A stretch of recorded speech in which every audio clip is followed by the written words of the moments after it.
Peggy 3.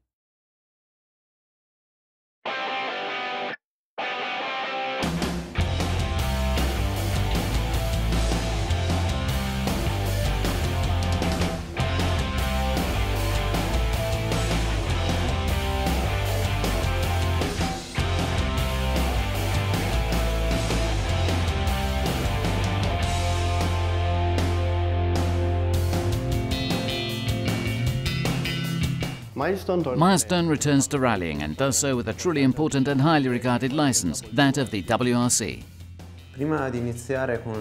Before starting to draft the WRC game, we immediately understood that there were two fundamental points on which to concentrate. The first was that of analysing the history of rally games. The second part, which was certainly more interesting, consisted of immersing ourselves in the real rally world, the world of the WRC. As well as from the fans' point of view, we managed to live the events as protagonists. Indeed, we had the opportunity to talk with the drivers, engineers and mechanics of the various teams. Another very important aspect of the preparation of the game was certainly the track design. We're certain that in order to break into the hearts of enthusiasts, as well as those of people who are perhaps picking up a World Rally Championship game for the first time, we need to take care to balance many aspects of playability. On the one hand, we have to satisfy those who want something that is easily intuitive right from the first games, easily controllable and easily enjoyable, perhaps as a way of relaxing. On the other hand, we know that we will be followed by those who want to feel as though they really are at the wheel of these 300 horsepower and 600 Newton torque cars. We know that our players and those who follow us more generally are very passionate and demanding.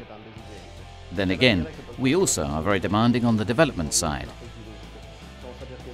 We've been very careful to understand how the suspension reacts, how the tyres grip the surface, and it really has been an intensive exercise.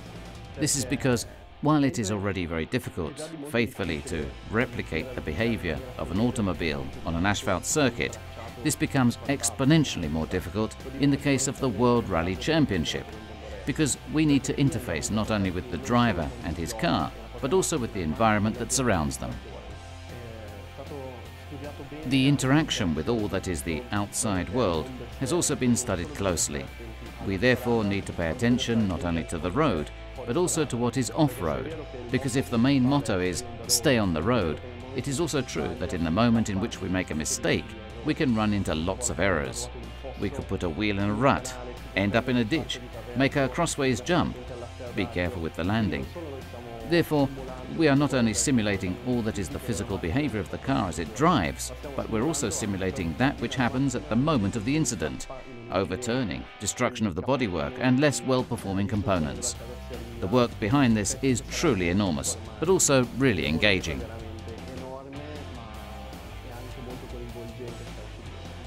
Developing the official game of the WRC Championship for Milestone is the most enthralling challenge, right from the beginning. In fact, our team has had to confront a technological challenge that has not happened for many years.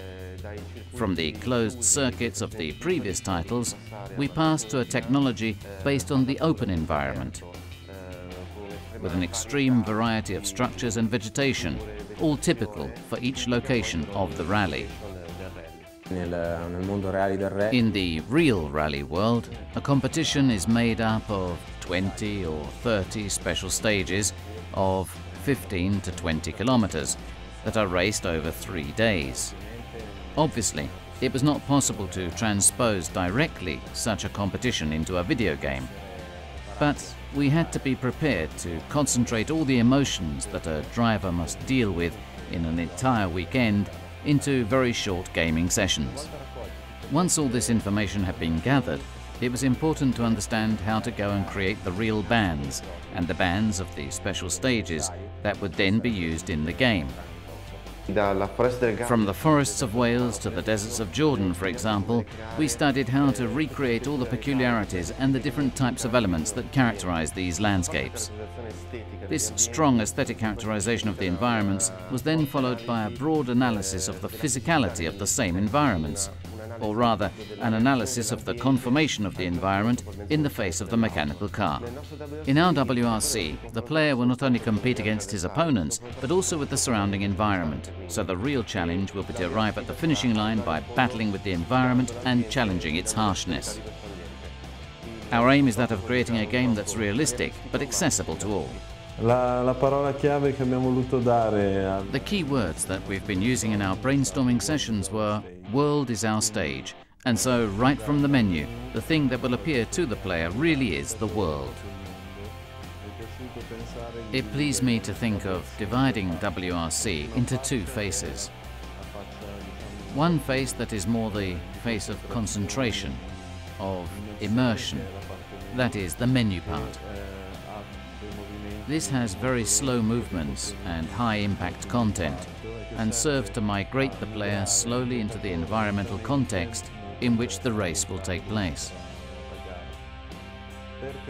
To create this strong contrast between the world and the action, we decided to use a set of ad hoc cameras that run along with the car and the driver's viewpoint that would pass on the adrenaline and the action of that event. In order to make a scene realistic, it is obviously not enough to just insert real elements, but they must also be rendered in the best way possible. We therefore had to revise our technology considerably. Until now, this technology had only seen circuit environments, and now we had to render an environment as varied and natural as the entire planet. The same can be said about the cars and the vehicles.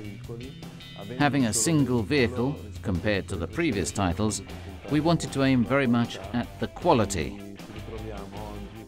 We now find ourselves therefore with a car made up of 50,000 polygons, covered in all possible shaders in order to make the vehicle credible in all the conditions of light and terrain in which it will drive. The drivers themselves have undergone a generation process from a high-resolution model, always starting with the references that we receive from all over the world. And we can say that we have a very detailed model that will then be used for both onboard framing and for the game itself. Our graphic designers photographed everything they came across, and these images were integrated with hundreds of shots taken by professional photographers on the ground to make up a library from which to construct all of the objects and all of the textures that we need to color the circuit. Speaking of the actual production, we started off with the reference photos to create realistic textures for the terrain. This placed us before a challenge which we had never faced before, that of having a naturalistic terrain. Besides this, we had to develop shaders, especially for the vegetation, the new 3D vegetation, because there will be a lot of it compared to the autodromes, and we also had to create a shader especially for the water. After the circuit constructed by the designers is painted through the terrain shader, we turn to the creation of the stages and the terrain which is unable to be traversed by the car. Parallel to the creation of the track, we created a whole series of objects that populate the circuit itself and which make the environment more lifelike. Once all the pieces necessary for the construction of the track are available to the artist, we turn to our main tool, the gem editor. Using this, and through its modeling instruments, we can populate and enrich the track in a quick and intuitive manner. Believe me, you're going to have fun. With the Superbike series, we couldn't sleep at nights for seeking to find new ways of making it even better. Well, with WRC, we've erased the word from our dictionary. Ma dici che basta o Sì, va bene? Sì, tanto... Io non mi rendo conto di quello che ho detto, quindi non so di cosa ho detto. Ok, va bene. Non ce la posso fare. No, questa è proprio cannata. Sono un professionista. Sono cresciuto negli uffici. Ma avete delle manette o qualcosa, dei bracciali, non lo so. Qui chiudo e dico qualcosa o al salut.